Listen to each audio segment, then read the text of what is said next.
Au nom du Seigneur Jésus-Christ. Nous sommes aussi dans la joie quand on nous dit allons dans la maison du Seigneur. C'est David qui a rendu ce témoignage. Et il savait pourquoi. C'était quelqu'un qui pouvait dire l'Éternel est mon berger.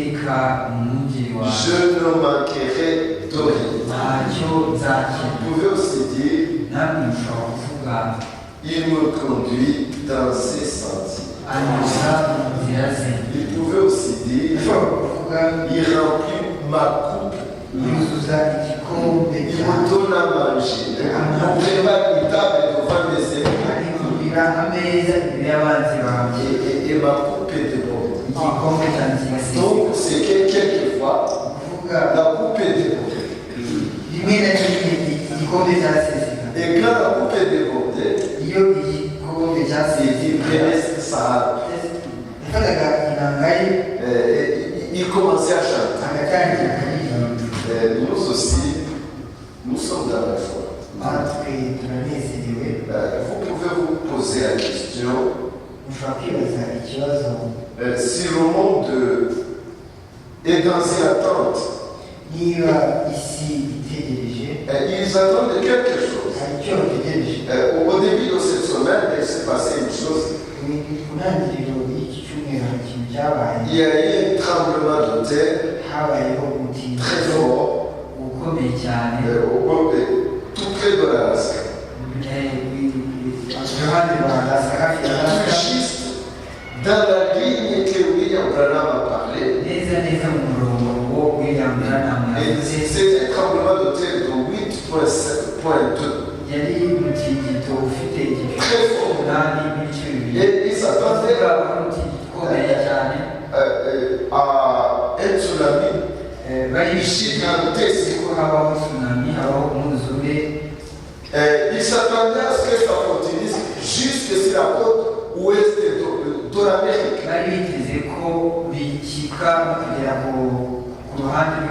Ils ont été surpris. Ils n'ont pas été avertis. D'un jour à l'autre, Los Angeles peut sauver dans le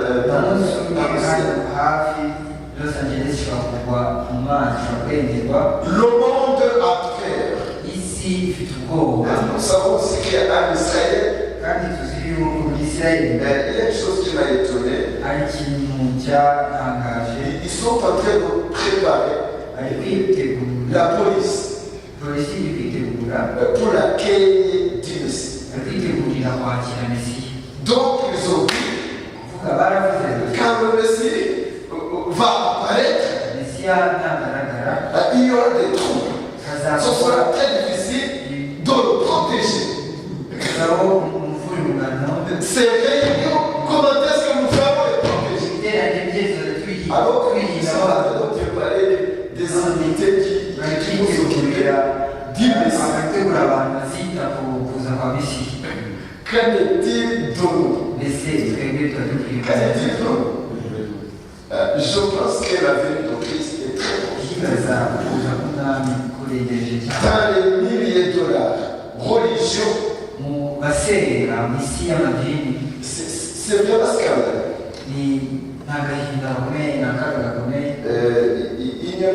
Il y a quelques jours, nous regardions une vidéo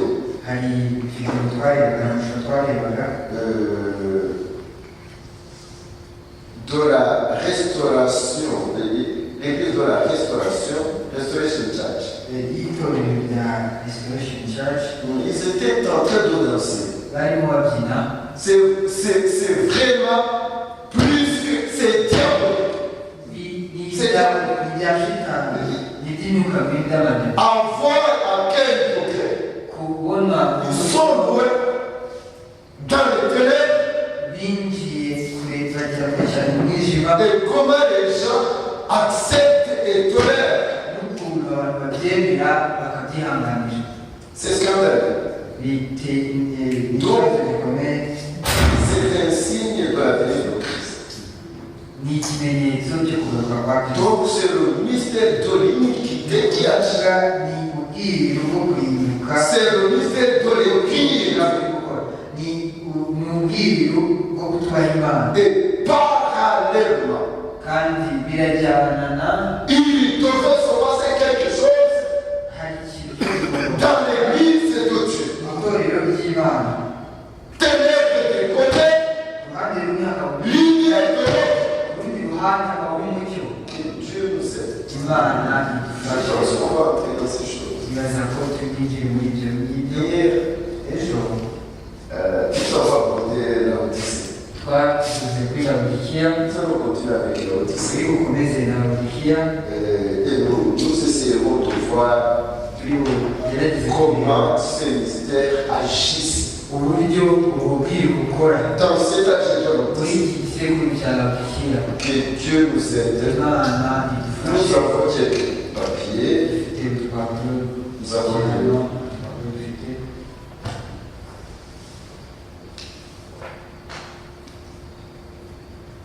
icyifuzo isashimwe bakumva basaba inkunga y'amasengesho kuko urugendo nzagira ejo njya igororero imana izaba ari nanjye mu byo nzabagiyemo gukora imana ibahe umugisha ni mwene so Denise.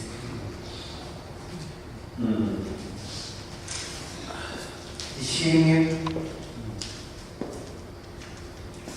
Shalom bakundwa, ndashima Imana ishoboje guterana kandi yagijije dayimoni Mariya kubw'amasengesho y'abera. Turashima Imana nanone kuva Daniyeli wari urwaye ariko ubu ameze neza. Imana ishimwe kandi ibahe umugisha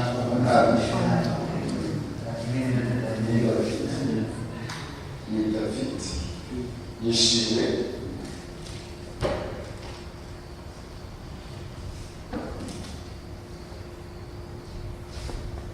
Sœur Grace arasaba ngo umusengere kuko arwaye ikintu cyamufashe mu gatuza gituma ababara. Imana ibahe umugisha ni Grace mushiki wa Sinama. Grace nawe turamusengera. Ndabaramukije mu izina ry'Umwami wacu Yesu Kristo. Ndashima Imana ko ibyo nasabye yabimpaye nkaba nshimye Yesu abahe umugisha ni mushiki wacu Esther ibyo yasabye yashatse kubivuga ariko Imana yarabimuhaye. Cyiza cyane turanezerwa kumva yuko amasengesho y'abera cyiza cyane. Ishimwe ndabaramutsa mu izina ry'Umwami wacu Yesu Kristo. Shima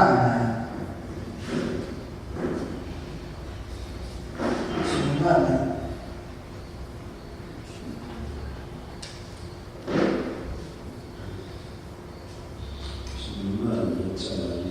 Imana cyane kuko yazigamye mu rugendo nari nafashe.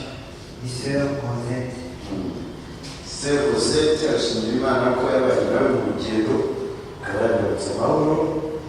Twamusengeye ngo Imana yishimye. Ndabasuhuje mu izina ry'Umwami wacu Yesu Kristo. Shima Imana ko yandinze urugendo rwo kugenda no kugaruka i Rubavu.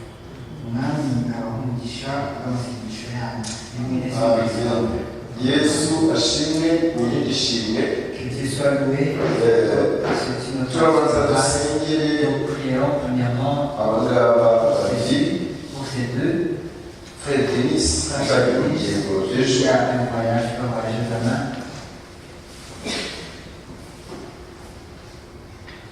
N'ejo dufite na Grace urwaye afite ikibazo kimubabaza kandi ashaka yuko twamusengera. Elle veut que nous prions pour elle. Nous allons prier pour ces deux personnes. Donc, nous sommes data Justin, à la Seigneur Denis, à la Seigneur la grâce, qui va se comme qui va se turashaka yuko imana yacu umukorere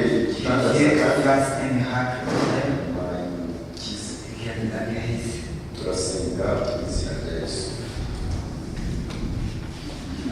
Mukunzi mwami mana yacu, izina ryawe ryubahwe rishyirwe hejuru none ibihe bidashira.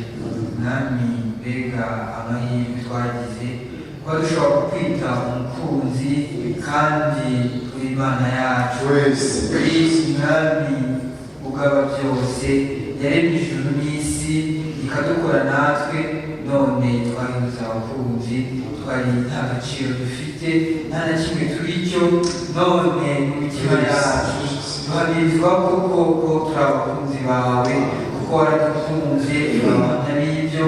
Mwami waradutabaye turabahamya b'ibyo. Mwami izina ryawe ryubahwe rishyirwe hejuru none n'ibihe bidashira.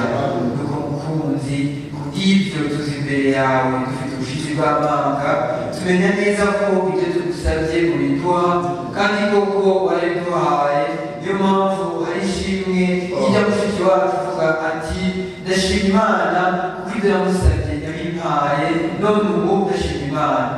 Natwe turagusaba turagushimira kuko ibyo twagusabye byose wabiduhaye, kandi waduhaye ibyo tutagusabye, ibyo twari dukeneye kurusha nawe turabiduhaye. Waduhaye agakiza, waduhaye Mwami icyo tutari tuzi ko dukeneye, nyamara twari abo kugirirwa umujinya, turi abo kurimbuka, maze uradukunda uduha ako gakiza. Izina ryawe rihimbazwe none ibihe bidashira. None rero ubwo turi abawe Mwami, tuzahora duterana Mungu igihe cyose tuba turi ku isi. Mwami, tuzajya tuza imbere yawe dufite ubushizi bw'amanga, tugukunze, tunezerewe mu mitima. Mwami, mu bitugoye, mu bitubabaza, tuba dufite umutekano n'amahoro, kuko tuzi yuko igihe cyose uzadutabara. Izina ryawe rihimbazwe rishyirwe hejuru. Mukunzi rero, turi abana bawe, twateraniye imbere yawe, tugutezeho byinshi umugoroba, tugutegereje nk'ukuntu umugaragu aba ategeye amaboko shebuja, niko ukuboko kuguteza amaboko, niko kuguhanze amaso, niko kugutegereje. Manuka rero uhaze ibyo tugushakaho byose, ibyo twifuzaho byose, ibyo biduhanze Mwami.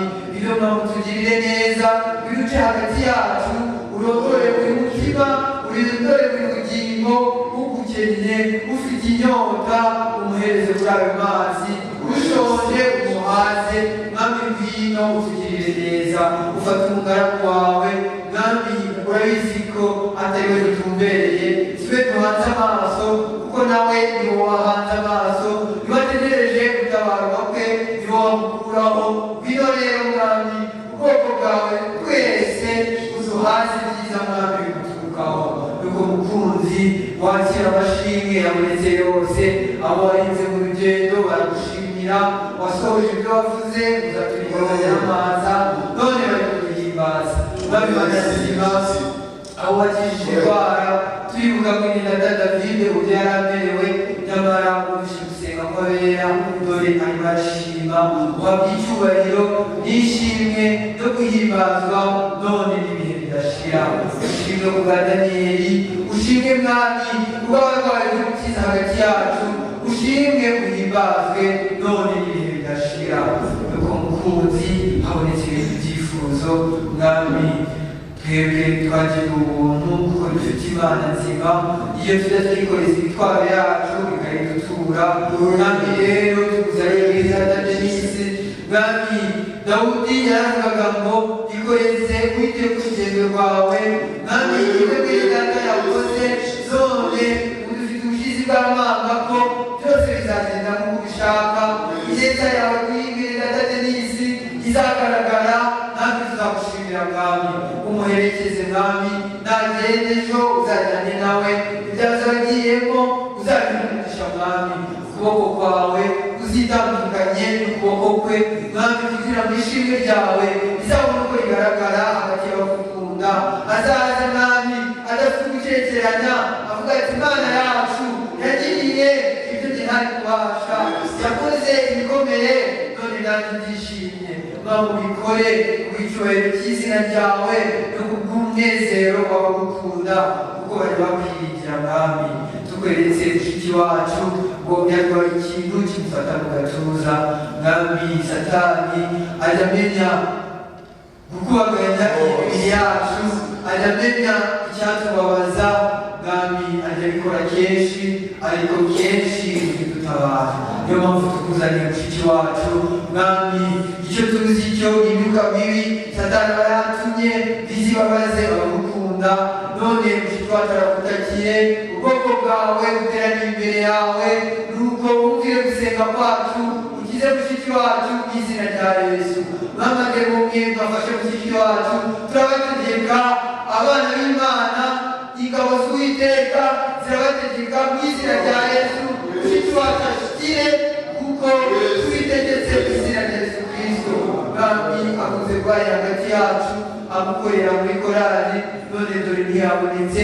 Turakwigize mukunzi, mwamukize kugira ngo agaruka agukorere, kugira ngo natwe iyo muri tunezeze, tugushime tunezerewe hagati y'abera. Urakoze mwami, wakwishimira icyubahiro.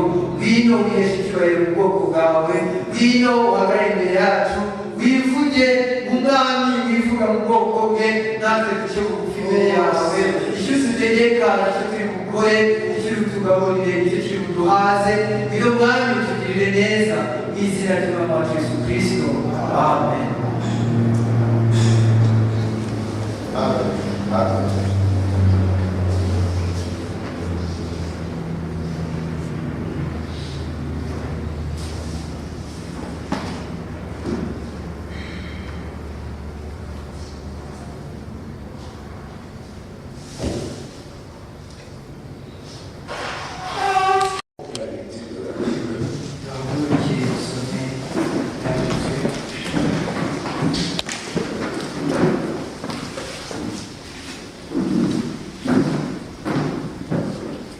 Apocalypse chapitre 3. Ibyahishuriwe igice cya gatatu,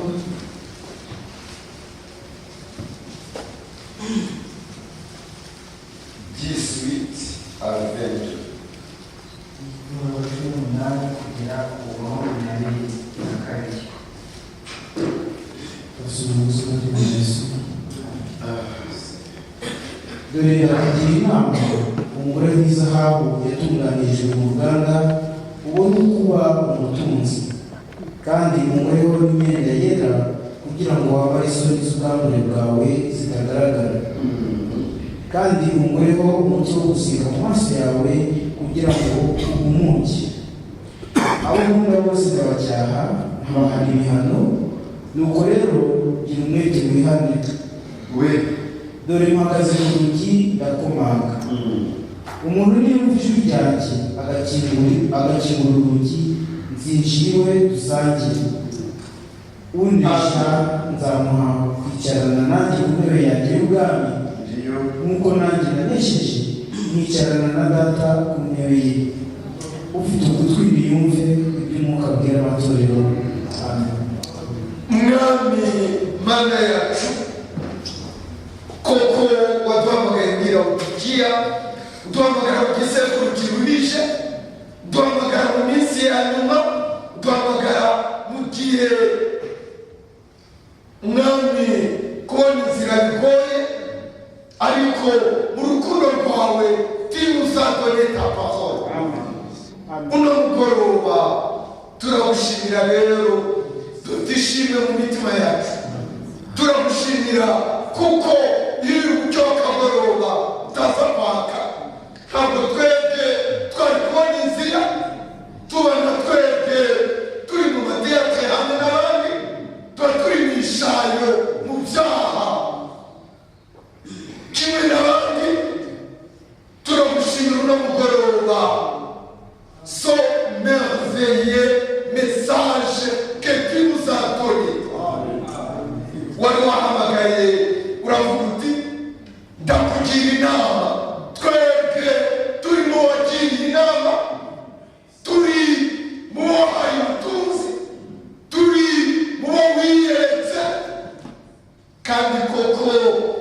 duhora dukora hagati yacu, uhora udutegurira neza, uhora ugasangira natwe ubishimirwe byose.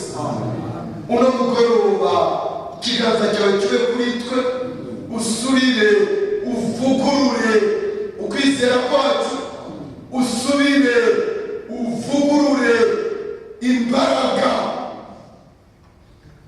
ziri muri twe, usubire utumurikire, utwereke inzira zawe. Turashaka tugukorere, turashaka tubane nawe. Uno mugoroba utube mugoroba utangaje, utube mugoroba wo kukubona, utube mugoroba wo guhabwa umugisha, utube mugoroba wo kwishura. Ibyo nitwabibona icyubahiro kirari cyawe. Ngwino rero ufate ijambo ryawe tumaze kurisoma, udusobanurire imigambi yawe, utwereke inzira zawe mwami. Natwe turashima izina ryawe kuko tubisabye mu izina rya Yesu Kristo. Amen. Amen.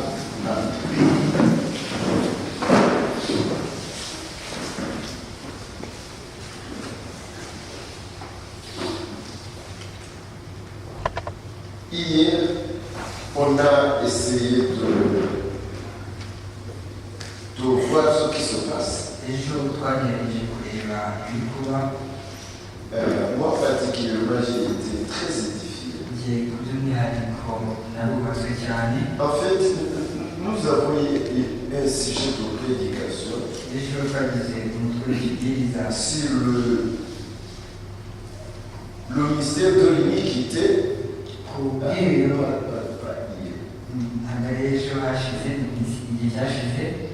Sur le mystère de l'iniquité et le mystère de la piété. Mais une chose étrange, jusqu'à je n'avais jamais vu comment les apôtres avaient placé côte à côte l'évolution de ces deux mystères en rapport avec la venue de Christ. Je n'avais jamais remarqué cela. J'avais toujours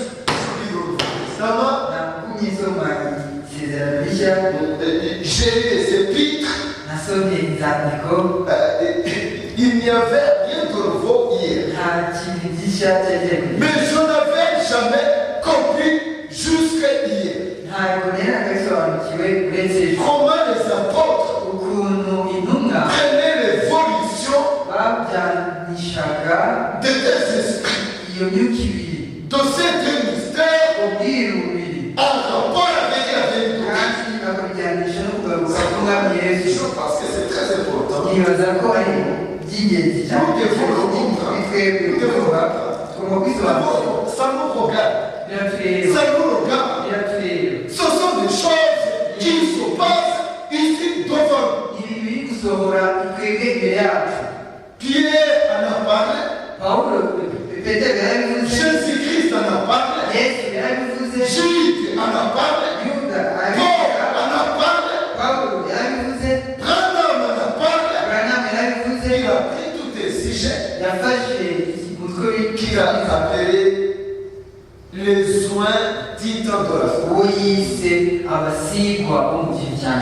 parlé de ces deux mystères, comment ils vont évoluer ensemble, comment ils seront très proches, et des esprits agissent maintenant même. Dieu est en train de préparer et tout ce qui concerne la Odyssée en rapport avec la venue de Christ.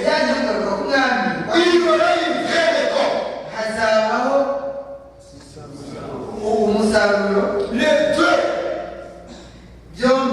deux côtés, que ce soit le côté de l'Antichrist, que ce soit le côté de l'Antichrist, que ce soit le côté de la piété, que ce soit le côté de la piété, donc il y aura une vraie récolte. Voici ce que disent les Écritures. Nous prenons paragraphe 18. igice cya 18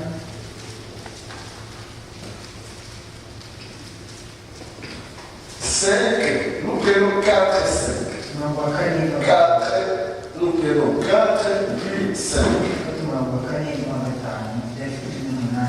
numva irindi jwi rivugira mu ijuru riti bwoko bwanjye nimusohokemo kugira ngo mwe gufatanya n'ibyaha byabo mwe guhabwa no ku byago byabo kuko ibyaha byabo byarundanijwe bikagera mu ijuru kandi imana yibutse gukiranirwa kwabo. Amen. Parce que car ces péchés se sont amoncellés kuko ibyaha byabo jusqu'au ciel. bigera mu ijuru. Les péchés dans l'Odyssée, les péchés dans Babylone ibyaha by'i Babuloni continuent à s'amonceler. bikomeza byirundana. Voici ce que disent les Écritures. murebe ibyanditswe. Si nous prenons Daniel, nous revenons kuri ici. Daniyeli, tugaruke kuri Daniyeli, Nous revenons aussi Daniel. tugaruke kuri Daniyeli. Nous prenons Daniel. Daniyeli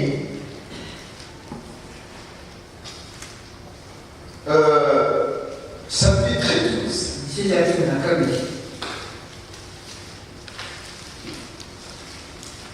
Nous avons lu ces 33 hier, ejo twarasomye mais on n'a pas terminé. ariko ntitwaharangije. Daniel chapitre 12, Daniyeli igice cya 12 nous prenons le verset 9 turasoma umurongo w'icyenda et 10. n'uwa 10. Aransubiza ati igendere Daniyeli kuko ayo magambo ahishwe kandi afatanishijwe ikimenyetso kugeza igihe cy'imperuka. Benshi bazatunganywa bazezwa bazacishwa mu ruganda ariko ababi bazakomeza gukora ibibi kandi nta n'umwe muri bo uzayamenya ariko abanyabwenge bazayamenya. Amen. C'est encore un parallélisme. nanone ni ibintu On place des esprits en même temps. nanone byerekeye ukugaruka k'umwami. L'esprit de la vie Christ umwuka wanjye qui agit dans les vies de la rebelle. ukorera mu bagome Et l'esprit de Christ n'umwuka wa Kristo qui agit dans les saints de Dieu. mu bera b'Imana. Donc les deux esprits, on les place ensemble. On montre l'évolution. berekana On montre comment Dieu, il agit puissamment. izakora imbaraga wera Et le diable kandi agit nawe akora n'imbaraga dans les vies de la rebelle. ku bana batumvira. Donc les deux kuvuga byose vont se développer. biragendana bigatera imbere. Ici, on parle des méchants. hano bavuga On abagome. les appelle les méchants. Les méchants agiront méchamment. ngo abagome bazarushaho kugoma. Est-ce que c'est tout à fait normal? Les méchants agissent méchamment. ni ibisanzwe abagome baragoma. Mais quand il dit les méchants agiront méchamment, yavuze ngo ababi c'est que la méchanceté va augmenter. ubugome bwabo buziyongera Il y a une puissance hazaba hari qui va n'imbaraga s'emparer de ces fils de la rébellion. zizabafata zigafata abo bana Il y aura kumvira une vraie moisson. kuvuga hazabaho umusaruro weretse ku bijyanye no kugira umujinya. Côté bonheur, ku ruhande rwo kugira il umujinya faut que les péchés birakwiye s'amoncellent, ibyaha byirundana soient multipliés, bikaba byinshi soient acceptés, bikemera soient aimés. bigakundwa On les fasse en public. abantu bakabikora ku mugaragaro. Maintenant, une femme qui presque nue, ubu ngubu abagore bagenda bameze nk'abambaye ubusa elle va dans la rue. mu muhanda. Ce n'est pas un scandale. ntabwo ibyo ngibyo bigiteye isura. Là où j'étais au Danemark, aho nari ndi muri Danemark pendant l'été, mu gihe cy'ubushyuhe une femme sort de sa maison umugore yaturukaga iwe mu rugo en bikini, yambaye avec un caleçon et soutien. yambaye utwenda tw'imbere gusa Et puis, elle prend le suime, elle met sur son dos. agafata isume akashyira ku rutugu est rentré dans le bus, akinjira muri bisi il quitte le bus, est rentré dans le train. akava muri bisi Turare agiye kujya aho bogera Et là, les plages sont mixtes. aho ngaho ku biyaga aho bogera Et il sera abagabo n'abagore quand même c'est qu'à l'histoire et vous savez. abagabo n'abagore Donc ce sont des bêtes sauvages. ukuvuga ni inyamaswa Comment un homme normal accepte de telles choses? ufite umuntu muzima ashobora kwemera ibintu nk'ibyo Donc quand je suis allé au Danemark, ubwo nageraga le inyarwanda premier choc que j'ai eu, iki c'est exactement cyamumekeje koko byari mu ki le matin, parce que nous sommes arrivés la nuit. kuko twageze mu ijoro Je suis sorti, je suis allé devant l'hôtel. nasohotse hanze Et quand je me suis. Je ne connaissais pas l'endroit, je ne voulais pas aller là-bas. ntabwo nagiye kure Je me suis arrêté devant l'hôtel tout simplement. mpagarara imbere ya hoteli Et il y avait des bus qui passaient. hari hari amabisi Et ari gutambuka j'ai vu des bus mbona amabisi avec des affiches de femmes menues. hariho ibyapa by'abagore bambaye ubusa burebure Je suis rentré immédiatement dans la chambre d'hôtel. mpita nsubira nirukanka mu cyumba cyanjye Qu'est-ce qui se passe? mbese ni iki C'est un qui agit dans les vies de la République. ukorera mu bagome Comment est-ce l'homosexualité gute abatinyi peut-être défendue ushobora par les femmes des États? mu byumba nshingamategeko by'ibihugu C'est parce qu'il est écrit byanditse son prénom, monsieur. mwembi batayo On y va lentement. turugende bukebuke On y va lentement. tugende Il gake faut que vous puissiez comprendre. ndakwiye ko bisobanura Matthieu chapitre 24. makumyabiri na Nous kane entrons dans Matthieu 24. abagabo makumyabiri na kane Nous prenons le verset 10. umurongo wa cumi nibwo benshi bazasubira inyuma bazagambanirana bangane n'abahanuzi benshi b'ibinyoma bazaduka bayobye benshi maze kuko ubugome buzagorana urukundo rwa benshi Kuko ubugome buzaba. Parce kuko que l'iniquité prévaudra. Prévaloir, c'est avoir plus de force. hano ni ukugira imbaraga nyinshi L'iniquité, ubugome c'est le fait de faire quelque chose que tu sais qu'elle est fausse. ikintu uzi ko ari kibi Je le fais malgré que je sais que c'est faux. ari kibi uko niko kugoma Parce que ça c'est le Seigneur qui parle. ibi ni umwami Il est question dans l'esprit de l'Antichrist ni umwuka qui w'urwanda agit dans l'esprit de la République. ukorera mu bagome Pourquoi? kuki Parce que il faut qu'il y ait une vraie récolte. birakwiriye ko haboneka Il umusaruro faut wera que la moisson soit mûre pour la récolte. umusaruro wera Quand il viendra, ubwo umwami azaza il viendra avec son épée. azazana inkota Quand on aura pour moissonner, asaba kugira ngo asarure que disent les Écritures. ni mbese biratubwira Quand il viendra, umwami azaza sa épée, il va kuvuga mu kanwa ke il va moissonner azasarura la grampe de la terre. azasarura umweru Apocalypse, nous entrons dans l'Apocalypse. mu byahishuwe nanone Parce que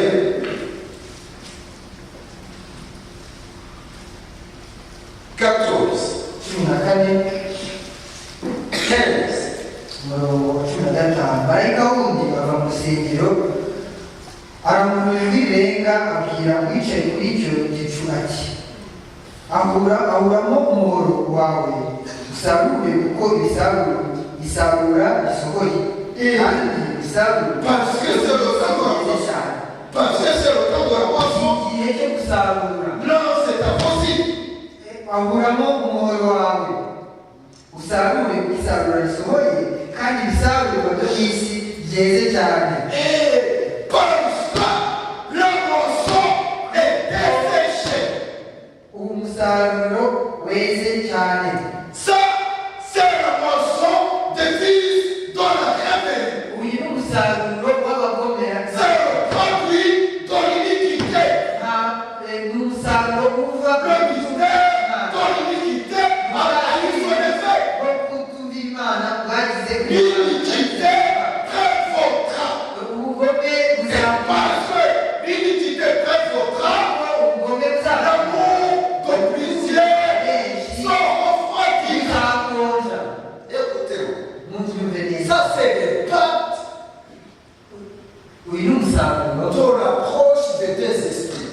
wo kuba ya myuka ye yombi yegeranye très proche, yegeranye cyane très proche. yegeranye cyane Parce que kuko Christ, quand il a dit ça dans Matthieu 24, kristo urevuga muri Matayo 24 kandi aravuga ati l'esprit de l'antichrist, umwuka wa les hommes et les faux Christ, abasigwa b'ibinyoma c'est semblable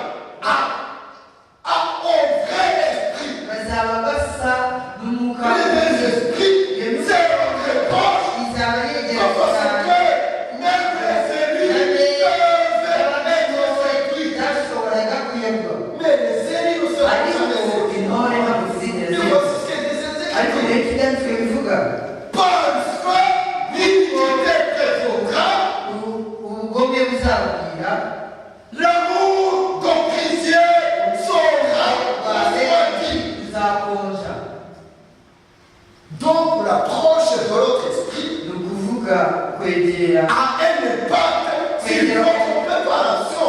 kwegereza uwo mwuka wundi Ah oui. kugira icyo Pourquoi les apôtres ont parlé? kubera iki se Pourquoi Christ a parlé? intumwa zabivugaga Pourquoi tout le temps zabivugaga les deux sont exposés ensemble? iyo myuka Alors on parle yangana de Christ. ku bijyanye n'ukugaruka kwa C'est kristo parce kubera ko que l'autre esprit uwo mwuka aura wundi un impact uzaba si ufite votre préparation, icyo uhungabanya si umutekano vous ne wawe prenez pas garde. ukamuka utirinda Comprenez pourquoi j'ai ça. mubyumve impamvu bishimangira hazabaho umusaruro Il y a une moisson hari umusaruro de la bonne semence, w'imbuto nziza il y a une moisson. hariho n'imbuto umusaruro w'imbuto mbi Ici, on nous parle de la mauvaise kandi semence. batubwira Qu'est-ce qu'il dit? umusaruro w'imbuto mbi Qu'est-ce qu'il dit? mbese aravuga iki Oh, il dit parce que kuko la moisson de la terre ibisarurwa byo mu isi est desséchée. byeze cyane Si nous allons au verset 18, umusore murongo wa 18 hakurikiraho undi uvuye mu gicaniro ariwe mutware w'umuriro arangurura ijwi abwira abamarayika wundi ufite umuhoro utyaye ati aho umuhoro wawe utyaye uce amaseri yo ku muzabibu w'isi kuko izabibu zabo les chrétiens sont mûrs. imizabibu iranetse Les chrétiens sont mûrs. iranetse Dieu ne récolte pas imana ntabwo quand isarura les filles ne sont pas vives. igihe imbuto zitari zera Que ce soit la mauvaise semence, azahisha que ce soit la bonne habe semence. imbuto mbi habe n'imbuto Et nziza maintenant, la proximité de deux semences. kwegerana kw'izo mbuto zombi Les deux semences seront ensemble. izo mbuto zombi D'après zahiye Matthieu 13, nk'uko biri muri Matayo byo ku mwami ubwe, byo ils resteraient ensemble ngo mu gihe cyo bikurane jusqu'au temps kugeza igihe de la moisson. cyo gusarura Et c'est vrai, ndetse n'ibyo les deux semences, imbuto zombi les deux esprits, imyuka yombi Dieu ne récolte pas abana quand les filles ne sont pas vives. igihe cyose imbuto Ça, c'est zizarura la grande tribulation.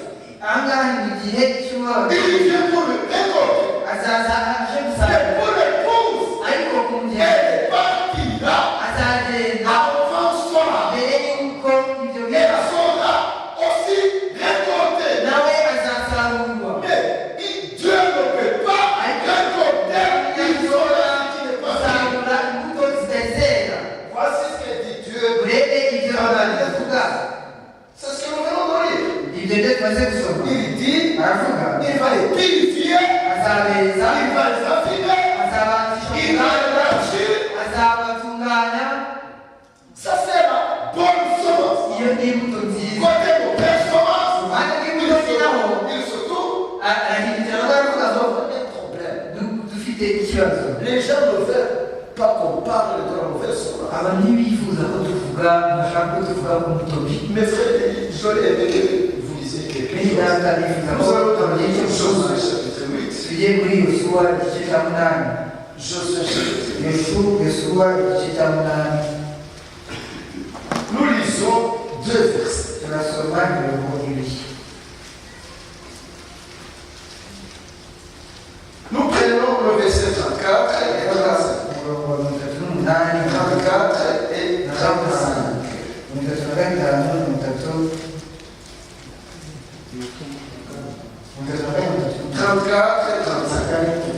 Nous lisons les deux textes.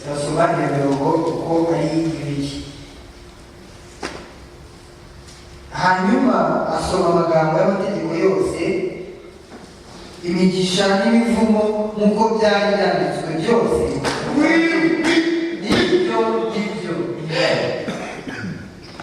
Depuis Josué, afata igitabo toutes les paroles qui sont écrites, les bénédictions et les malédictions. Comprenez. Nous continuons. hanyuma asoma amagambo y'amategeko yose imigisha n'imivumo nk'uko byari byanditswe byose mu gitabo cy'amategeko. Amen. nta jambo na rimwe muri mose yategetse ryose yosuwa atasomye yegeraniro rya isirayeli harimo abagore n'abana n'abanyamahanga bagendanaga nabo. Aucune seule parole. nta jambo na rimwe. Maintenant, l'épouse de Jésus-Christ umugeni wa sera une épouse de parole. ari umugeni ijambo. Ce n'est pas une race de gens ntabwo ari ubwoko bw'abantu qui trient. batoranya Qui bavangura trient dans la parole de Dieu. Exactement ce qui est contient. ibibanezeza. Il y a des gens qui ne veulent pas entendre les malédictions. umuvumo Mais les malédictions sont là. ariko umuvumo Et elles sont tournées dans le livre. kandi nawo w'igitabo Avec des bénédictions. ku ruhande rw'imigisha Avec ceci, tu seras béni. ibi Avec cela, tu seras maudit. biriya ibyo Nous avons le devoir de vivre et la malédiction et la bénédiction. Chaque parole. Alors, Dieu moissonne. Il va moissonner et la mauvaise semence et la bonne semence. La mauvaise semence sera jetée dans les tables. La bonne semence sera récoltée dans les greniers de Dieu. Dans la plaine extérieure. Nous partons avant il y aura une élève. Il y aura un peuple qui s'est laissé préparer. Mais dans notre préparation, notre esprit est partenaire. Si notre préparation, nous devons comprendre, nous devons accepter, parce que c'est ainsi dit au Seigneur.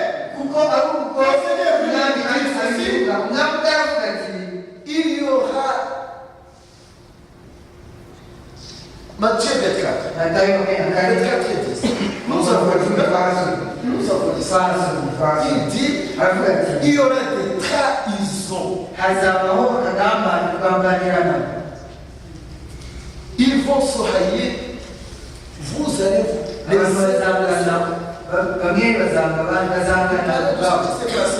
yavugaga ko ibi byabaye hariya igikondo hariya igikondo. Donc c'est notre esprit. ni ukuvuga C'est notre semence. nyiramuto mbi Ça doit arriver. igomba gushyirwa. Le Seigneur l'a prophétisé. Il n'a pas fait.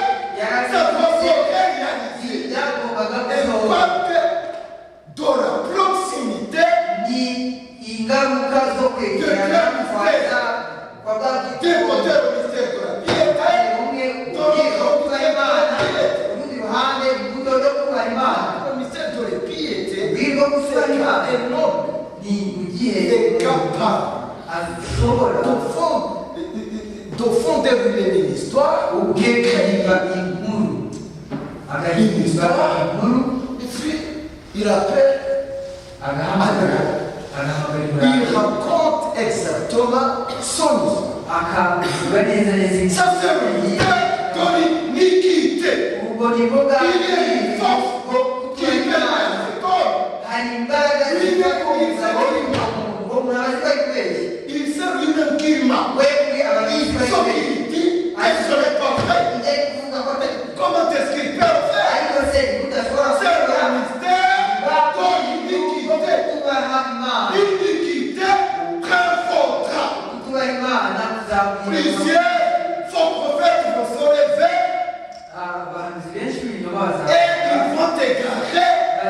grand nombre. benshi Qu'est-ce qui va se passer? mbese hazaba iki? Il parle de nous. nitwe Il dit parce que l'iniquité prévaudra. kuko ubugome L'amour bw'Imana de plusieurs se refroidira. Il parle de sa voiture. yavugaga kubana Mais n'Imana il dit ceci, ariko aravuga ati le seul kugera ku mperuka il sera sauvé. azakizwa. Dieu nous aide. Imana idufashe. Dieu ne va pas récolter Imana ntabwo izasanga une récolte qui n'est pas promise. uteze. De l'autre côté, ku rundi ruhande ce qui nous intéresse, bidufitiye akamaro. Laodicée, Laodikiya la récolte sera aussi mise. umusaruro nawo uzaba weze. D'après la prophétie de Daniel, nk'ukuntu Daniyeli yabivuze, il dit que c'est Dieu. yaravuze ati Imana Ce n'est pas le ministre, ce n'est pas le pasteur, ntabwo ari umushumba, ce n'est pas une église, ntabwo ari itorero, c'est Dieu lui-même. ahubwo ni Imana Il ubwayo. donne sa parole au temps de la fin. izatanga ijambo ryayo mu gihe cy'ibihe. Les sons seront brisés. ibimenyetso bizamera La vérité paraîtra. ukuri kuzagaragara. Les enfants reconnaîtront. abana Les bazabimenya méchants ariko agiront méchamment bazarushaho kugoma et ils ne sauront rien. kandi ntacyo bazakugira. mwumva rero icyo umwami Daniyeli avuga Non, en fait, c'est Daniel. kurigwa mu Daniyeli igice cya 12 Chapitre 12, umurongo 10. benshi bazatunganywa bazezwa bazacishwa mu ruganda ariko ababi bazakomeza gukora ibibi kandi nta n'umwe muri bo Aucun des méchants ne comprendra. uzabimenya. Aucun des méchants ne comprendra. uzumva uzasobanukirwa. Vous vous souvenez quand le Seigneur m'a montré mwibuke ce qui allait se passer. yanirikaga ibyari bigiye kuba. Il m'a montré, c'était des hommes. bari abagabo Ils avaient des tabliers, bari bambaye itaburiya yera mais tachés de sang ariko afite ibizinga by'amaraso. avec lui. Donc ils étaient prêts à tout. ndetse C'était des méchants devant les hommes. imbere y'abantu C'était des choses acceptables. byari ibintu byemewe, Mais pour Dieu, ariko ku Mana devant Dieu, imbere ce y'Imana sont des méchants. ni abagome. Les méchants agiront méchamment. Mais aucun d'eux ne comprendra ce qu'il faut pas. Donc il y a une chose. Dans le camp de l'ennemi, la méchanceté va s'accroître. Dans le camp de Dieu, il y aura une force qui va venir, qui va brancher, qui va aider, qui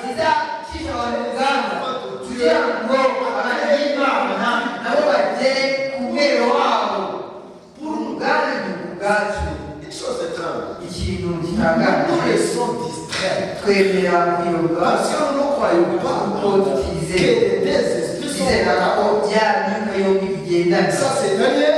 muri Daniyeli Nous allons dans l'Apocalypse. twaje mu byanditswe, Nous allons dans Jude. Nous allons dans Pierre. turajya muri Nous Petero, allons dans Matthieu. tukajya muri Matayo, Partout nous allons.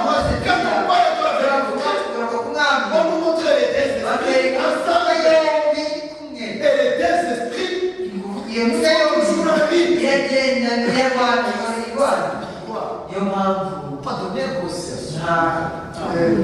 nta kumvikana, Pas de négociation. nta Pas de biganiro, relâchement. nta kubererekera Satani. L'autre esprit, uwo on mwuka doit le prêter du doigt. ugomba kuwutunga Parce que quand on dit kuko iyo bavuga bati car l'iniquité ubwenge prévaudra, buzabwira, l'amour urukundo ne rwa va pas benshi murebe Ça c'est la conséquence iyi ni ingaruka de l'iniquité qui est acceptée. yo kwemera ukugoma. Parce que l'iniquité c'est kuko accepté. ubugome buzabwira bwemewe, L'amour de plusieurs sera urukundo rwa mauvais. benshi ruzakonja. Parce que tu vas prendre le méchant, tu vas uza gufata umugome le frère, ce qu'il a fait, bene data yakoze ce n'est pas bien. ntabwo ari byiza. Le frère, bene data moi je l'aime. genda mukunda. D'accord. faut l'aimer. Mais ça aura un impact sur toi. Si tu te prépares, là on disait, il y a des choses, il y a des esprits, il y a des choses. Mais des esprits sont à l'extérieur. Il faut des choses extraordinaires. Que ce soit côté rébellion.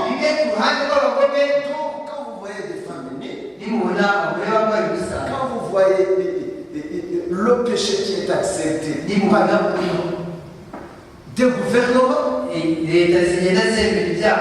quand un certain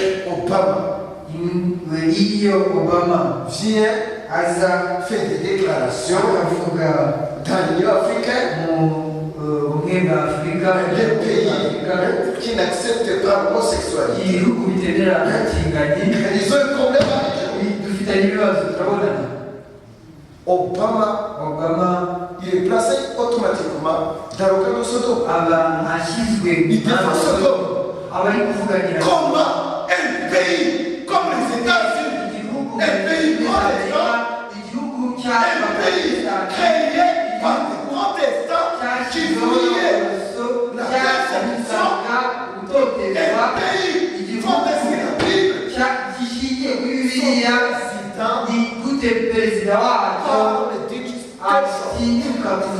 alors que voici ce que dit ces Écritures.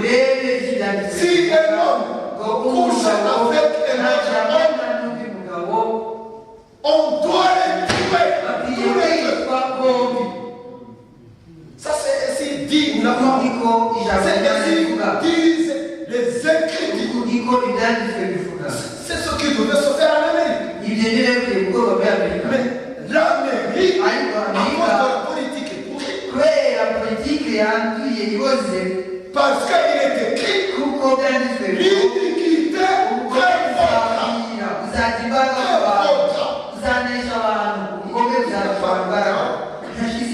la drogue, c'était vraiment un scandale. Ce n'est plus le cas. En Europe, dans plusieurs États, au Danemark, il y a ce qu'on appelle Finlande.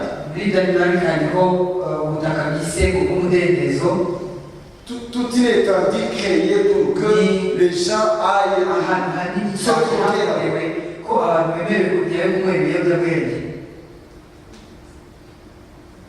chacun a le droit d'acheter sa drogue. Donc, ils prennent ceux qui vendent la drogue, mais pas ceux qui achètent la drogue. Parce qu'il y a une quantité acceptée. En Hollande, c'est la même chose. Dans d'autres pays, ils ont suivi. Ils ont créé des endroits où ils doivent se droguer. Pourquoi personne ne parle contre la drogue? Pourquoi personne ne parle contre la prostitution? On essaie de cadrer la prostitution. Ils ont créé des sophémènes. La femme va se tenir tout nue dans la fenêtre avec son numéro. Et on va payer à la caisse. Puis tu payes le numéro. Ça c'est quoi? L'iniquité prévaudra.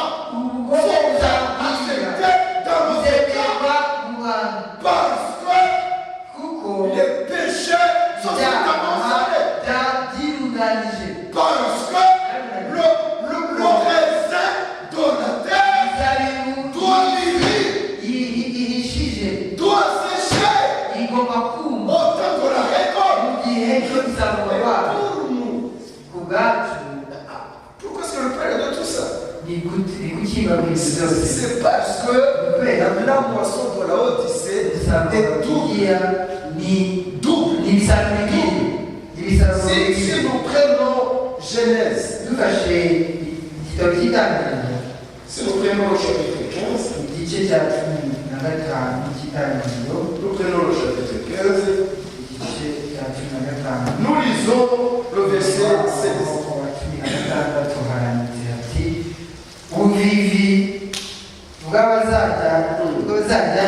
igisekuru cya kane. Et en la 4e génération, nibwo buzamuka ino kuko gukiranirwa kwa muntu l'iniquité des hommes moréens n'est pas encore à son temps. gukiranirwa kw'abamori ntabwo kwari kuzura. Ça c'est amen. Ainsi dit le Seigneur. uku niko Uwiteka Abraham, umwami avuga. je serai obligé d'attendre 4 générations de souffrance, de tribulation,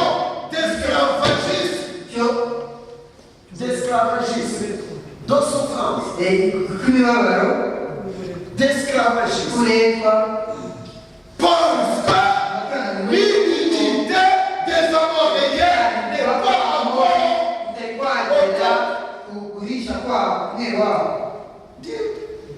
Est-ce que vous acceptez que si les fruits de la terre ne sont pas mis, muremera ko nous aussi nous ne partons pas. umusaruro wo kwishyura udahishije natwe ntitwagenda. Hein? C'est ainsi dit la parole. ukuri ko ijambo ry'Imana rivuga. Le fruit de la terre imbuto zo kwihisha. de l'autre côté, urundi ruhande l'église de Dieu itorero ry'Imana doit être blanchie, naryo rigomba kwezwa purifiée, rigatunganywa affinée. rigashyirwa mu ruganda. Ça signifie bisobanura notre extrême. kugera ku ndunduro ku rundi kumbe ku mpera Mwezi huni. guheza inguni. Donc ici, vous m'avez dit huni.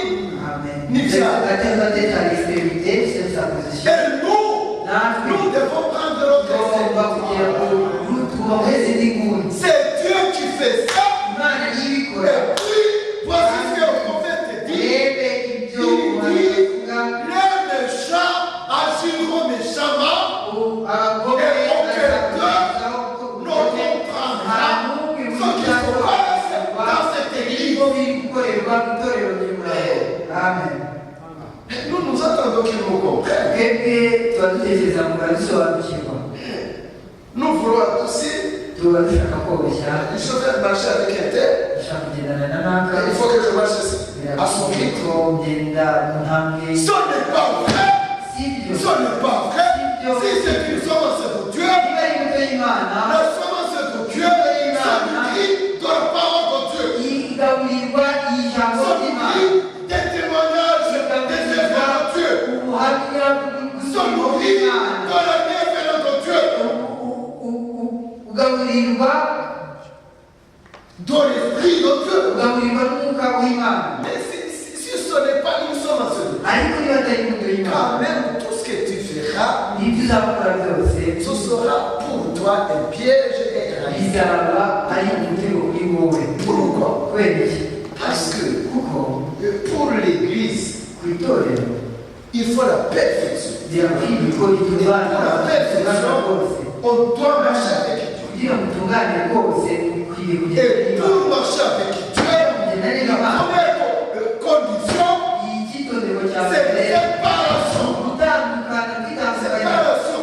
kwitandukanya, C'est la séparation. kwitandukanya. Si nous prenons le premier chapitre, dufashe le chapitre zaburi premier, ya mbere, si nous prenons le verset dufashe premier, umurongo wa mbere waho, qu'est-ce qui est écrit là? handitse hati, Il dit, haravuga hati hahirwa, il parle du fruit, havugwa ku il mbuto, parle de la moisson, havugwa ku il parle musaruro, de la récolte, havugwa ku musaruro, comment la récolte doit être umusaruro préparée, ugomba kuba umeze. et les risques, les handicaps.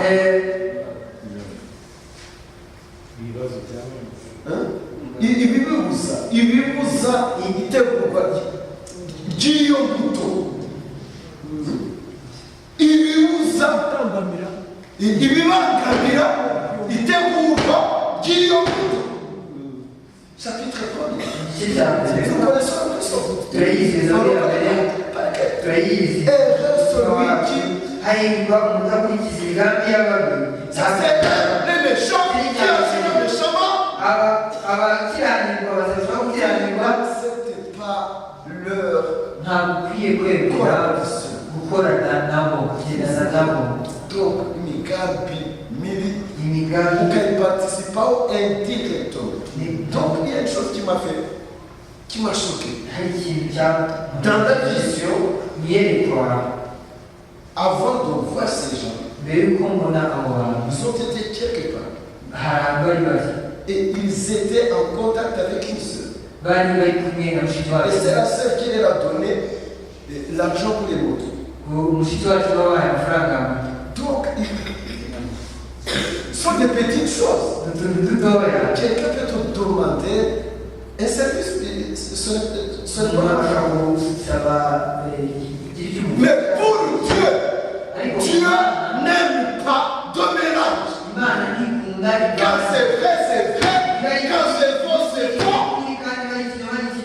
Voici ce qui est écrit. C'est nos prénoms. 1 Corinthiens. Le chapitre 16.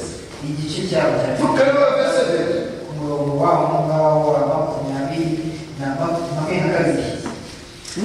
22. nihagira umuntu udakunda umwami wacu afunge umwami wacu araza. Maranatha. Amen. Maranatha igaherekezwa n'amalédiction. Donc malédiction à celui qui n'est pas au Seigneur. Havumye udakunda umwami wacu. Et celui qui n'est pas son œuvre. Udakunda umurimo w'umwami. Et celui qui n'aime pas sa parole. Et celui qui s'élève contre son œuvre.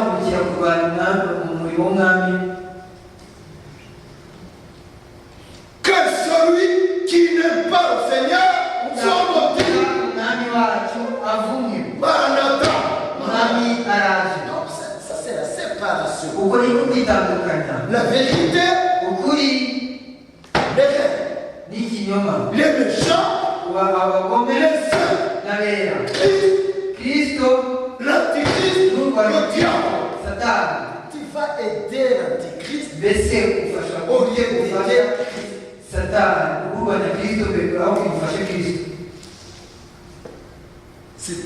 c'est très mauvais. Impardonnable. Ça a un impact sur notre préparation. Et puis, le verset 1, il continue.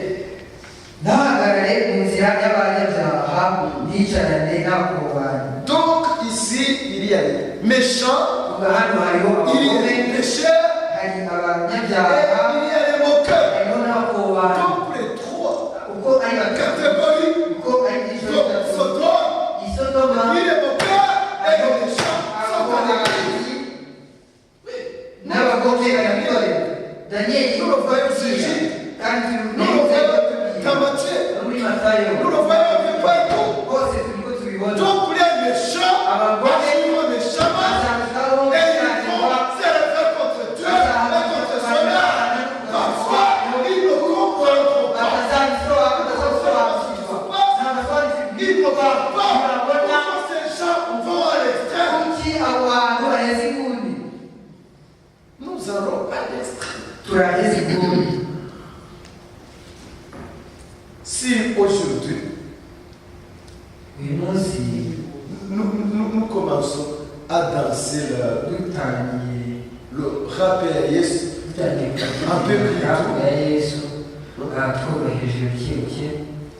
demain, on fera exactement l'histoire là, le frère de la vie. Ce qui se passe dans notre école. Dans les églises de l'Antichrist. Je dois prendre garde. Je dois prendre position. Je dois veiller sur ma préparation. Je dois valoriser la parole de Dieu. Moi, je suis ambassadeur de Christ. Je ne sais pas qui il représente. Mais moi, je représente Christ. Je dois prendre position. Je dois défendre ses intérêts. Je dois aimer sa parole. Voici ce qu'il dit, c'est il a donné à l'église de Laodicée 3 choses. Premièrement, l'esprit, la puissance du Saint-Esprit. Deuxièmement, la parole, et tout est la parole. Troisièmement, il nous a donné l'onction sur la parole, la révélation, la puissance qui accompagne la révélation dans le règne. C'est pour que nous nous soyons chauds. C'est pour que vous soyez brillants, vous puissiez être de vrais témoins, être aux côtés de la vérité, défendre la vérité, quoi qu'il en soit. Quoi qu'il en soit. Parce que les temps sont difficiles. Nous comprenons. Tirez le verset 2. umurongo wa kabiri ahubwo amategeko y'Uwiteka niyo yishimira kandi amategeko ye niyo yibwira ku manywa na nijoro. Ijambo ry'Imana ryose hakwiriye kuba ahantu ku isi Imana bateranira, aho bateranira, aho bakunda ukuri,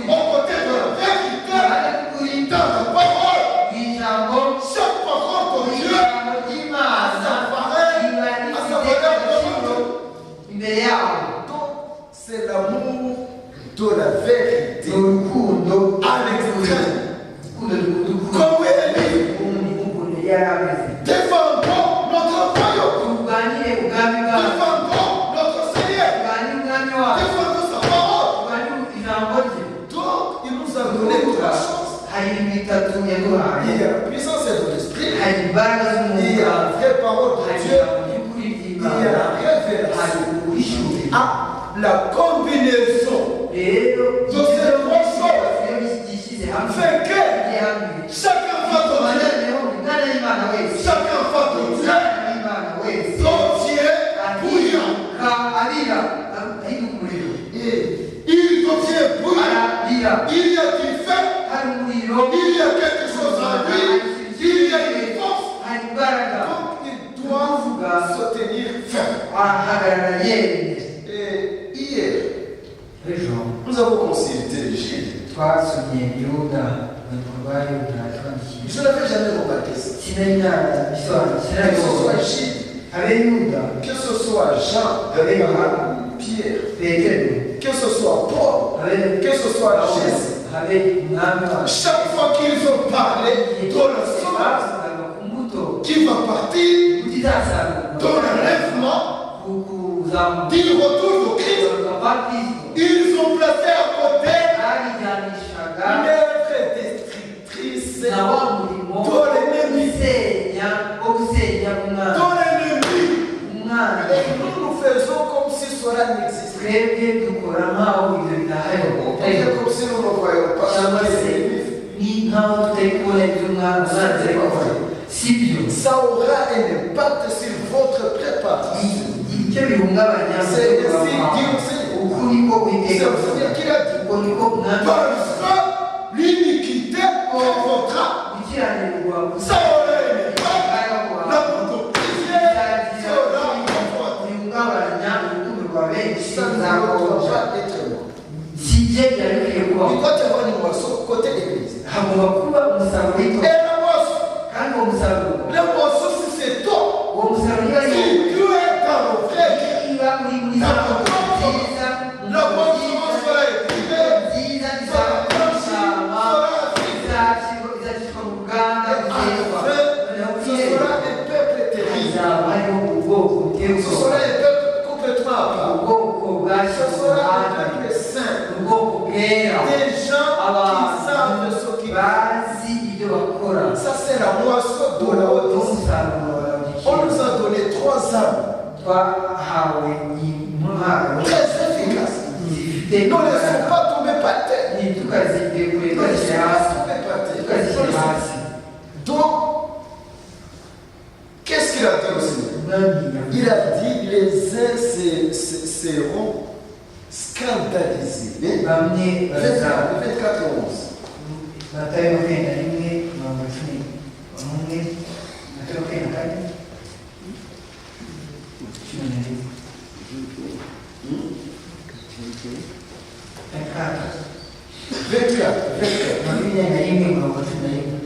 n'abahanuzi benshi b'ibinyoma bazaduka bayobye benshi. Pardon. Verset 10. Umurongo wa 10 nibwo benshi bazasubira inyuma bazagambanirana bangana. Il dit seront scandalisés. Kuvuga ngo bazagwa. Le Seigneur aussi. Umwami ararenze kandi arabyemera. Que dois-je faire? Mbese urabiki? C'est lui qui aime. Niwe wabivuze. Dans ces jours-là, avant ma venue, plusieurs seront scandalisés. Ces gens qui sont scandalisés, ils vont voir. Ça c'est 2. 3. Il dit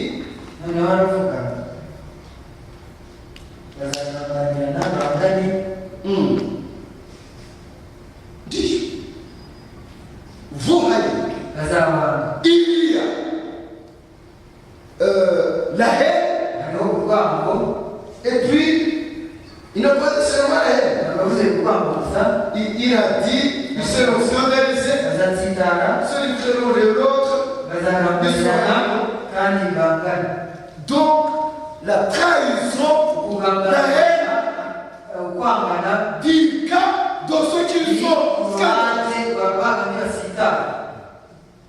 Et ils auront un seul. 11.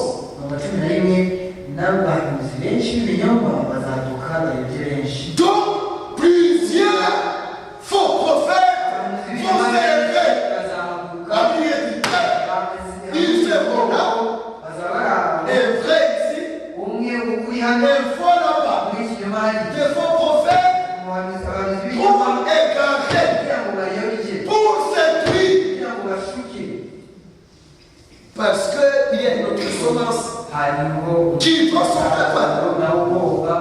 Il y a la semence de Dieu qui se prépare pour la vie. Il y a la semence du méchant qui se prépare pour l'enfer. Les deux doivent avoir des serviteurs. Les deux. Il y a des esprits, il y a le Saint-Esprit et il y a l'Esprit de la vie. Donc, d'un côté, la puissance, de l'autre côté, la puissance aussi. Pourquoi? Parce que si l'iniquité des Amoréens n'était pas son ombre, Dieu n'aurait pas mis. Moïse ne viendra pas.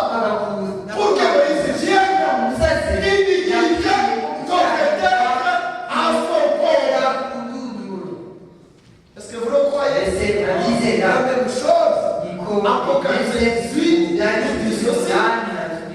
Sont intimidés, leurs péchés se sont amoncelés jusqu'à nous. Les péchés dans l'église. Il parle de Babylone. Il ne parle pas des nations. Il ne parle pas de Babylone. Il parle de Babylone. Ce sont les églises. Et il dit leurs péchés se sont amoncelés jusqu'au ciel. À Sodome, c'était la même chose. Il faut que le fruit soit mis de son côté. Il faut que le fruit soit mis de son côté. Que ces gens. Donc, si nous prenons un Thessaloniciens, 2 Thessaloniciens, pardon, premier chapitre.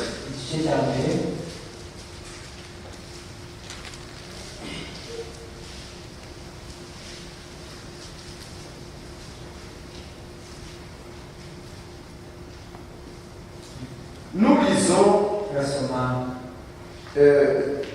nous commençons au verset 3. dukwiriye kubashima Imana iteka mbere data kuko dukwiriye kuko kwizera kwanyu kugwira cyane n'urukundo rw'umuntu wese kuri mwe mukundana rugasaga. Icyo gituma ubwacu turirata mu matorero y'Imana turata kwihangana kwanyu no kwizera mu byo murenganywa byose n'amakuba mushinyiriza. Ibyo ni ibyerekana ko Imana idaca kurwanya ikibera ngo mutekereze ko mukwiriye kwinjira mu bwami bwayo kandi ari bwo mubabarizwa. Amen. Donc cette démonstration ni ukugaragaza du jugement de Dieu. ko Imana idaca kurwanya ikibera. Imana ni Murwa wa gatandatu kuko ari ibitunganya Imana kwitura abababaza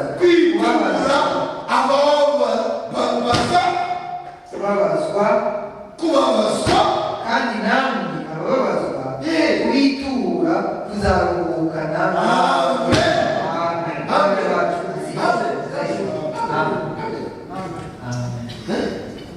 Donc Dieu le fait sien. Imana ikora kushaka. Dieu le permet. Imana irabyemera. Dieu l'accepte. Imana irabyemera. Et il aime ça. Kandi irabikunda. Amen. C'est un vrai guerrier. Il nous pousse dans le combat. Il nous envoie des ennemis. Pour que nous, qui sommes haïs, qui sommes trahis, qui sommes persécutés, au jour de la venue de Christ, il va nous donner la couronne. Rétribution des récompenses à cause de cela. Et pour que cette autre semence avance le fait sur sa tête. En faisant cela, quand Dieu va le juger,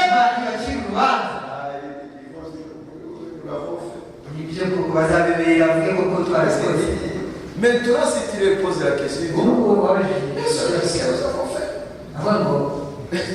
Maintenant, on essaie de gommer ce qui s'est passé à l'exposition.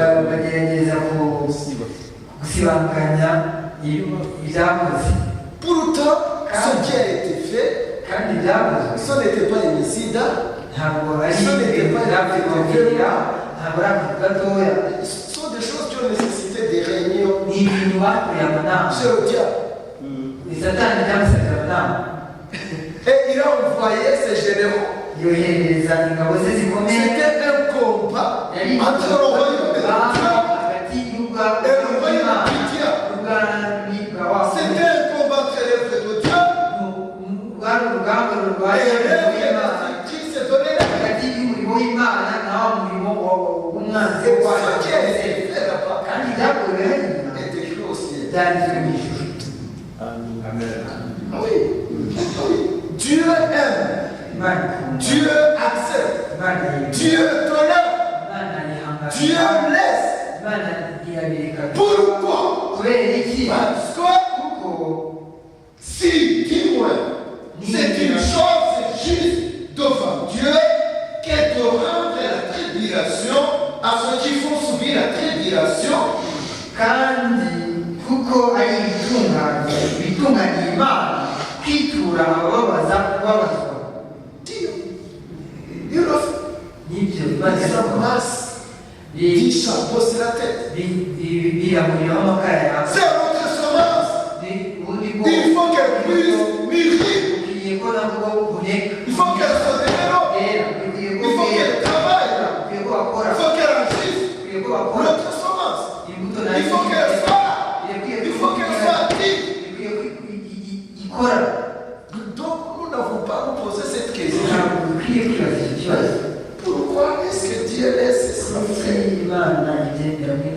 Il faut que Caïn soit là. Pour que Abel soit fortifié. Pour vous, mes frères, fortifiez-vous dans l'amour. C'est ce que Jésus nous a dit. Comment vous fortifier? Soyez s'il vous plaît. Soyez s'il vous plaît. Parce que le combat est devant ta porte. Il y a notre semence qui doit se développer, qui doit mûrir, qui doit être vrai. Parce qu'il y a la colère de Dieu qui doit s'amasser. 4 va se lever, il aura les yeux rouges, les yeux de feu. Ses yeux seront tout en feu à cause de la colère. Et il y aura une épée qui sort de sa bouche. Sauf dans l'Apocalypse 10. Exactement comme c'est dit dans l'Apocalypse 14. Dans l'Apocalypse 10, il dit il est venu, s'il est muet, monter sur le cheval blanc, et il est appelé. Nous lisons le petit verset. 19.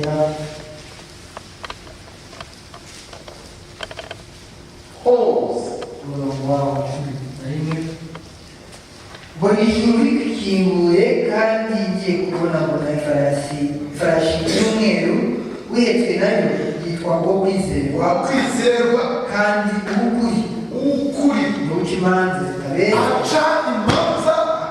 akarwana amazi akwiriye aza kurwana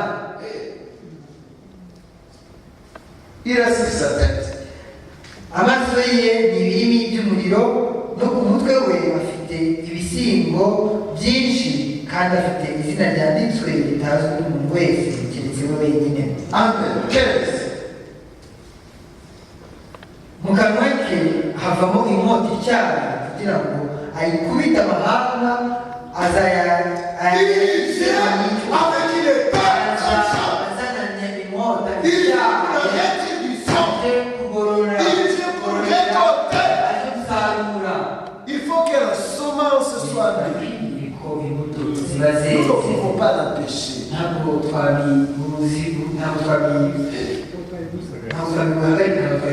Il faut que vous compreniez. Donc, il y a des gens qui sont scandalisés. Comment Dieu qu'il y ait au milieu de nous des opposants, des gens qui s'élèvent contre eux. Ce n'est pas un scandale. C'est tout à fait vrai.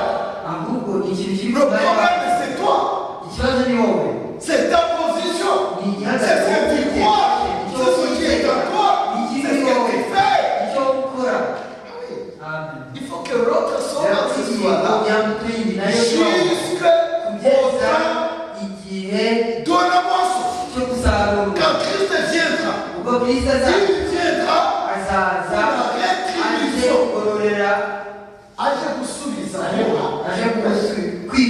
Donc il donnera à chacun ce qui est selon son œuvre. Les méchants qui ont agi méchamment, ils auront leur part. Les saints qui se sont sanctifiés, qui ont agi, qui ont servi le Seigneur, il les rétribuera. Chacun de vous. Le problème, c'est ce que nous faisons. Il y aura une semence qui sera moissonnée à la fin de l'Odyssée. Il y aura une autre semence qui sera moissonnée. Celle-là, elle va rester tout d'abord. Notre formation ne sera pas encore là. Donc il va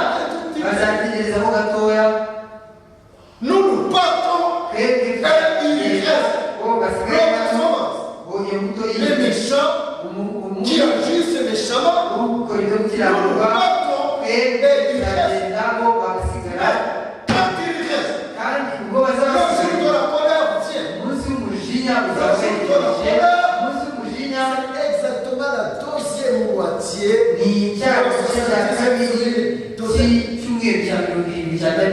C'est la grande tribulation. Dieu soutiendra sur son trône. Il va prononcer des jugements.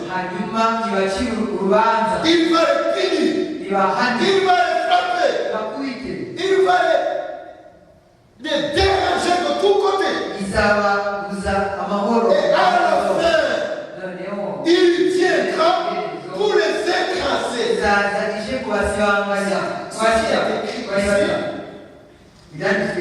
Voici ce qu'il dit. Nous allons au chapitre 14. Nous prenons le verset 19.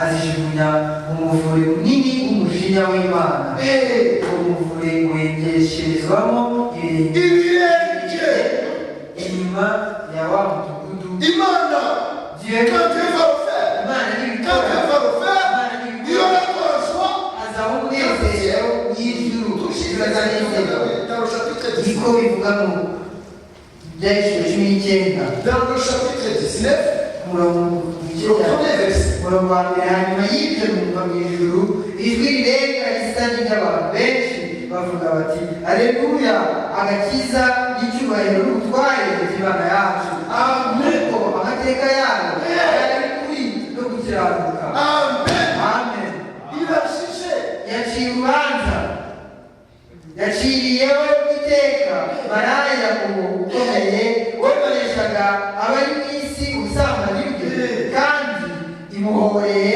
amaraso y'Imana amaraso y'abera amaraso y'abahanuzi amaraso y'ibisa chapitre 18 igice cya 18 tuva wa 20 aravuga ati wajuwe namwe abera n'umwana w'abahanuzi haleluya haleluya nishime hejuru kuko Imana iciyeho iteka ibahorera haleluya haleluya parce que Dieu kuko exerce Imana iciye urubanza rwayo les deux semences imbuto zombi zikwiriye kwera et la bonne semence imbuto nziza et la mauvaise semence. n'imbuto mbi Alors, et quand ils font ce qu'ils ont fait, iyo bo bakora ibyo bakoze ibyo bajya bakora c'était vraiment en ordre. koko byari kuri gahunda Mais pour un enfant de Dieu ariko qui s'est laissé entraîner dans le piège par exemple, wemeye gushyirwa ku mutego c'est un scandale. C'est une honte. biteye isoni C'est une honte. ni isoni Et ça entrave sa marche. kandi Ça entrave sa bizikira marche. urugendo rwe no gutegurwamo Nous devons comprendre. dukwiye Là où disait, Dieu nous a donné des armes. Imana yaduhaye Nous intwaro sommes équipés. twambitswe intwaro Qu'est-ce qu'il dit ceci?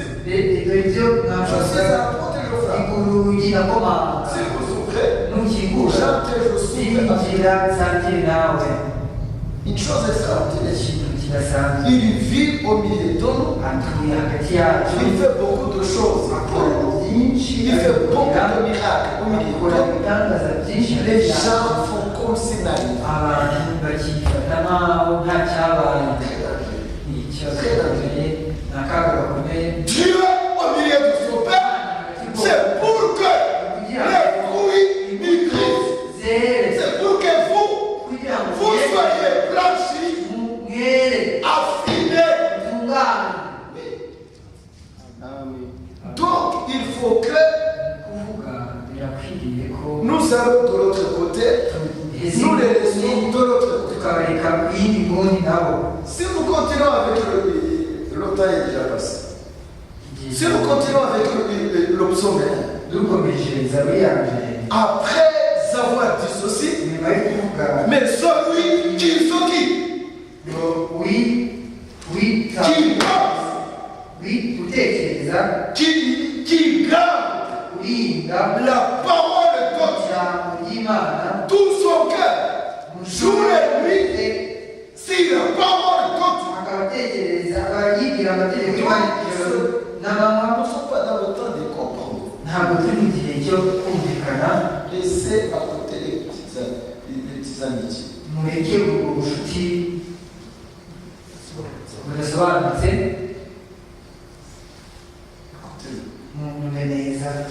Le temps, c'est le temps de la récolte.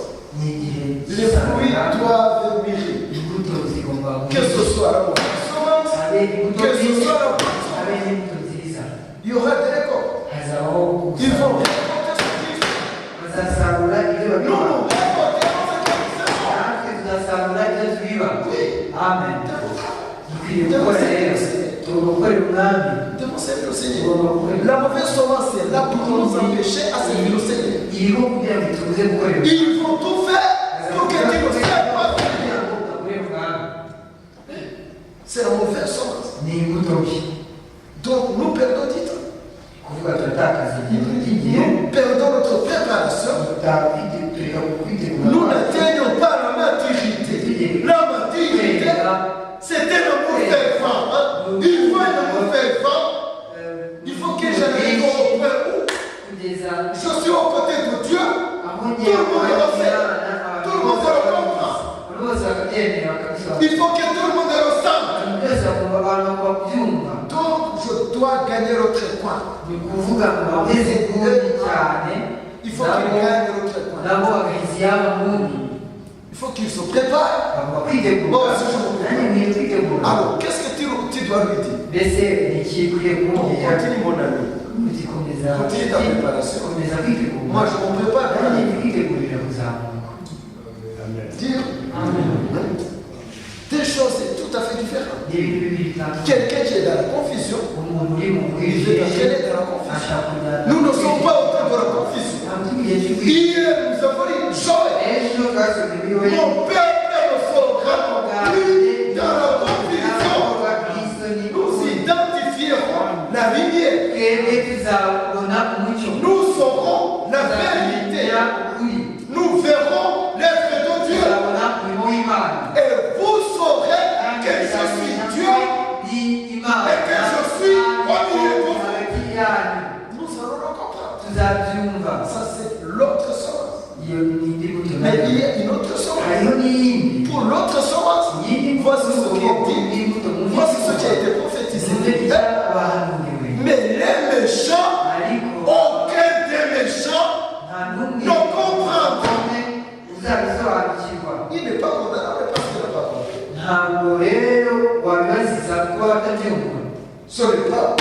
Cela ne lui a pas été donné. Cela t'a été donné. Si cela t'a été donné, tu dois t'en réjouir. Il faut que cette semence soit mûre. Il faut que l'autre semence soit mûre. Les deux esprits sont importants. Les deux esprits procèdent.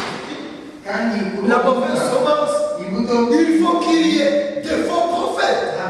Il faut qu'il y ait des faux. Il faut qu'il y ait un mystère dans l'iniquité. De l'autre côté, nous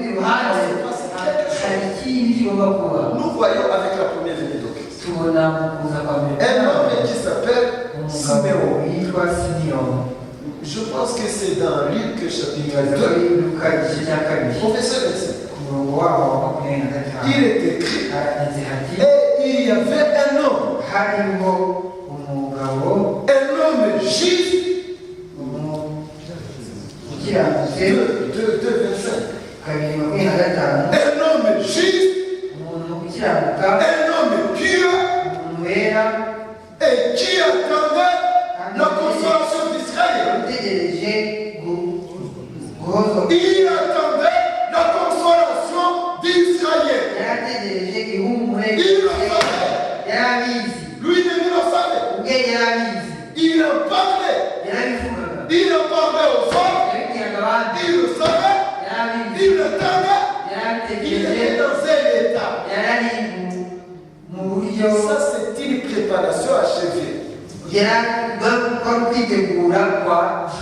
On nous dit ceci. Et l'esprit était Yerusalemu harimo witwaga Simiyoni yari umukiranutsi il était juste witonda kandi witonda pire ubaha Imana. Le mystère de l'iniquité agit dans les fils de la rébellion et le mystère de la piété agit dans l'église. ukorera mu itorero ubugeni. Umuntu witwaga Simiyoni yari umukiranutsi wubaha Imana kandi yategerezaga ihumure rya Isirayeli. Il attendait. Yategerezaga ihumure rya Isirayeli. Umwuka wera yari muri we. Et le Saint-Esprit était sur lui. Umwuka wera wari muri we. Il ne prenait pas congé. Ntabwo yaruhukaga. Il le savait. Il y avait quelque chose devant lui. Hari ikintu cyari kiri Mais imbere à côté du mystère de la piété, ku ruhande rw'ubwiru bwo qui agissait dans l'église de l'obéissance, gukorera mu bana il y avait le mystère de l'iniquité n'ubwiru bwo qui gukiranirwa agissait dans les gukorera milieux.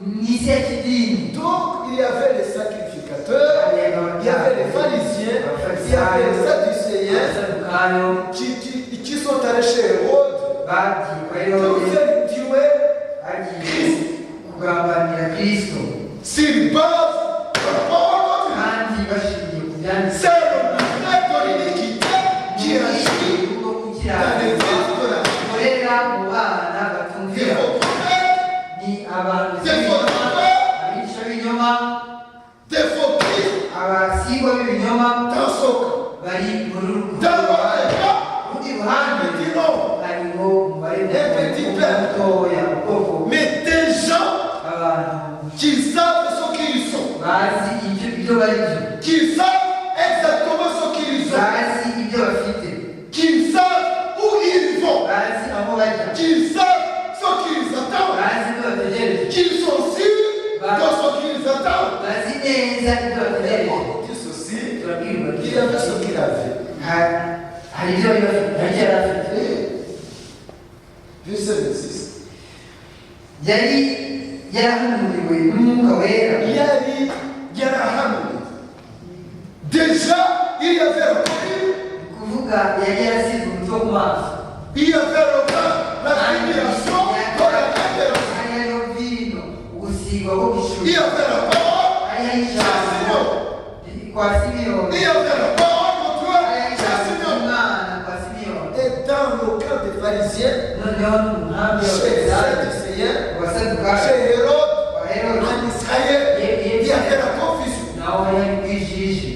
Mais quelque part, Ariko dans l'église des pauvres, mu itorero ry'umugeni il y avait la joie, hari il y avait la peur, il y avait la silence, il y avait la gratitude, il y avait le froid, il y avait la piété, il y avait l'obéissance, il y avait la justice, il y avait la puissance de Dieu. C'était vraiment une petite église, mais qui était à sa place. Les deux fruits doivent se préparer. La moisson viendra à temps. Quand les deux fruits seront mis. imbuto zombi nizihisha Ne nous occupons pas de notre fruit, nitwite kuri iyo mbuto yindi, de notre semence. kuri iyo mbuto yindi. Il faut qu'eux aussi ils agissent. Birakwiye ko Il nabo faut bakora, qu'ils travaillent. birakwiye ko Il faut bakora, qu'ils vivent. birakwiye ko Il babera, faut qu'ils avancent. bikwiye ko birundaniriza.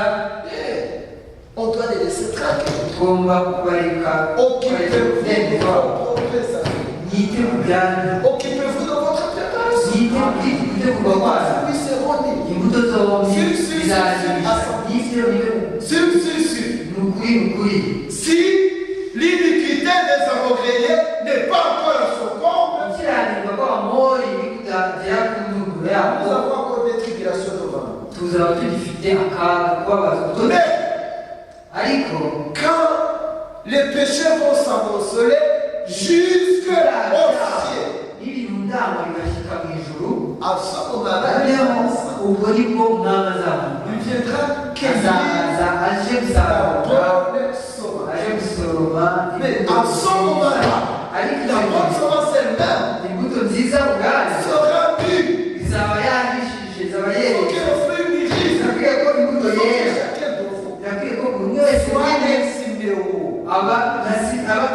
Il avait été averti. Ils ont été dans la confusion. Siméon était parmi. Les autres doutaient toujours. Est-ce que tu es au Christ? Tu es au Christ. Siméon, lui, ne doutait pas. Il est venu directement. Il a pris l'enfant du Seigneur. Il a dit, Seigneur, laisse ton Seigneur aller en paix. Il a appris ton salut.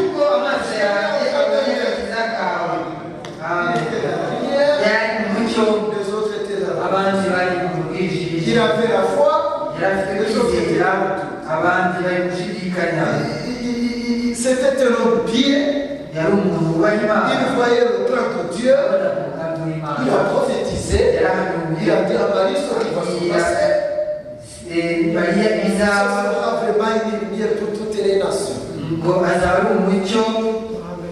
Et le cœur de plusieurs sera transpercé. Il va lire les pensées du cœur. Le signe messianique a été annoncé par Simeon. Pourquoi? Il était dans la lumière, il était prêt, il s'était laissé préparer, il était à sa place, il attendait la venue de Christ. Chacun doit attendre, atteindre la maturité et la récolte. Laissons l'autre côté. Laissons l'autre semence. Fais ce qu'ils ont à faire. Ne nous occupons pas de la vie. Occupons-nous de notre préparation. Nous ne laissons pas distraire par ces gens. Et ils ne se préparent pas. Et ils ne savent rien. Ça ne les concerne pas. Ce n'est pas leur part. Leur part sera dans les temps de feu. Comment est-ce qu'il va dans les choses de servir le Seigneur? Nous servons le Seigneur parce que quand il nous terminons avec une petite parole. Et puis nous prions. Apocalypse 22.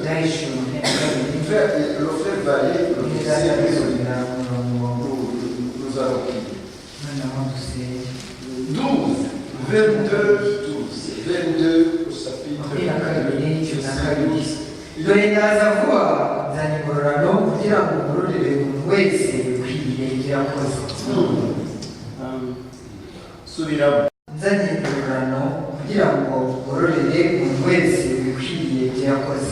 nous ne laissons pas distraire par les semences.